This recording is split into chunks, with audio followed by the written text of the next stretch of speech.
আমার সাথে তমলুক সাংগঠনিক জেলার মাদার কমিটির সাধারণ সম্পাদক দেবকমল দাস আমাকে বিয়ের প্রতিশ্রুতি দিয়ে বিভিন্ন জায়গায় ঘুরতে নিয়ে যায়। দীর্ঘ কয়েক বছর ধরে আমার সাথে সম্পর্ক রাখে এবং আমাকে বিভিন্ন জায়গায় ঘুরতে নিয়ে যায় এবং আমার সাথে শারীরিক সম্পর্ক করে এবং আমি তমলুকে যে সমস্ত ভাড়া বাড়িতে থাকি সমস্ত ভাড়া বাড়িতে আমার সাথে গিয়ে সহবাস করে আমার সাথে থাকে, শারীরিক সম্পর্ক করে। দলে উঁচু পদ পাইয়ে দেওয়া ও বিয়ের প্রতিশ্রুতি দিয়ে দিনের পর দিন সহবাসের অভিযোগ বিজেপি নেতার বিরুদ্ধে। ঘটনাটি ঘটেছে পূর্ব মেদিনীপুর জেলার তমলুকে। বিজেপি নেত্রীকে বিয়ের প্রতিশ্রুতি দিয়ে দিনের পর দিন সহবাস এবং শারীরিক নিগ্রহের অভিযোগ উঠল বিজেপি নেতার বিরুদ্ধে। এই বিষয়ে তমলুক থানায় অভিযোগ দায়ের করলেন বিজেপি নেত্রী। অভিযোগকারিণী মহিলার নাম অসীমা প্রামাণিক, যিনি জেলার মহিলা মোর্চার সদস্য বলে তাঁর ভিডিও বক্তব্যে দাবি করেছেন।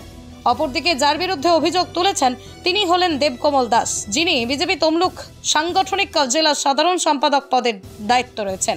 অসীমার অভিযোগ, দীর্ঘদিন ধরেই তাকে বিয়ের প্রতিশ্রুতি দিয়ে দিনের পর দিন শারীরিক সম্পর্ক চালিয়েছেন দেবকমল।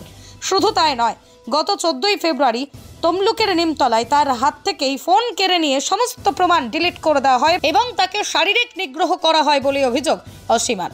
সোমবার সন্ধ্যায় তমলুক থানায় দেবকমলের বিরুদ্ধে এফআইআর দায়ের করেন অসীমা। ইতিমধ্যেই তমলুক থানার তরফে এই মহিলার মেডিকেল টেস্ট করানো হয়েছে। তবে বিজেপির নেতা দেবকমল এইসব অভিযোগ অস্বীকার করেছেন। তিনি বলেন তাকে চক্রান্ত করে ফাঁসানো হয়েছে। পূর্ব মেদিনীপুর জেলার জেলা পরিষদের বিরোধী দলনেতা তথা বিজেপির জেলা নেতা বামদেব গুছাইত ফোন মারফত জানিয়েছেন বিজেপির তমলুক সাংগঠনিক জেলার সভাপতি তাপসী মণ্ডল রাজনৈতিক কাজে জেলার বাইরে রয়েছেন।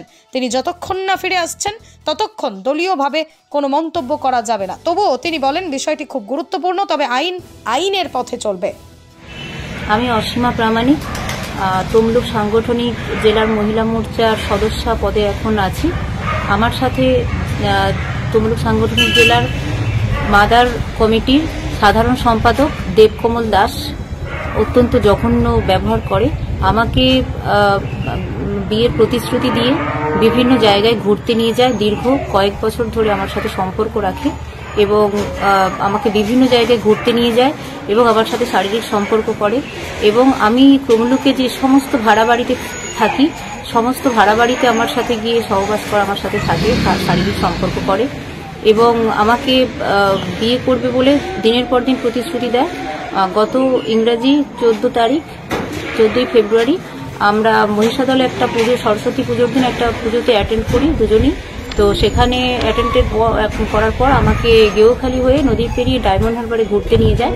ডায়মন্ড হারবারে নিয়ে গিয়ে সেখানেও আমাকে প্রতিশ্রুতি দেয় বিয়ে করা এবং তার যে সেই যে বিবাহিত, এটা আমি প্রথমে জানতাম না। যখন জানতে পারি সে এটাও বলে যে তার বউয়ের সাথে সম্পর্ক ভালো না, সে তাদের ত্যাগ করবে এবং আমার সাথে সে থাকবে এবং আমাকে বিভিন্নভাবে প্রলোভন দেখায়, আরও বড় নেত্রী করে দেবে পার্টিতে, আমার পাশে সারা জীবন থাকবে। আমাকে সবসময় আশ্বাস দিয়ে যেত, বিশ্বাস জুগিয়ে যেত। তো সেই আশ্বাস নিয়ে আমি তাকে বিশ্বাস করেছিলাম। আমাকে গত ইংরাজি 14ই ফেব্রুয়ারি তমলুক ফেরার পথে, ডায়মন্ড হারবার থেকে তমলুক ফেরার পথে নিমতলা মোড়ে তার আরও বন্ধুদের সাথে প্ল্যান মাফিক, যেমন আর একটা বন্ধু আছে আনন্দ নায়ক, তার সাথে আরও যারা বন্ধু ছিল সবার নাম আমার অজানা।